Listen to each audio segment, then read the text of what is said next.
বাংলাদেশের আওয়ামী লীগ নিষিদ্ধ করতে মাহফুজের কোনো অবদান নেই, আসিফ নজরুলের কোনো অবদান নেই।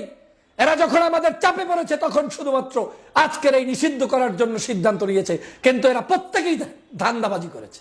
এই মাহফুজ এবং আসিফ নজরুল যতদিন থাকবে ততদিনে বাংলাদেশের কোন সংস্কার, কোন রাজনৈতিক দলের স্বাধীনভাবে মত প্রকাশের অধিকার, স্বাধীনতা কিচ্ছু থাকবে না। কারণ ওদের ভিতরে এমন কিছু সেটআপ করা, যেই সেটআপটাই আপনার রাজনৈতিক আদর্শের বিরুদ্ধাচরণ এবং আপনি যে চিন্তা চেতনা লালন করেন সেটার বাহিরের চিন্তা চেতনা।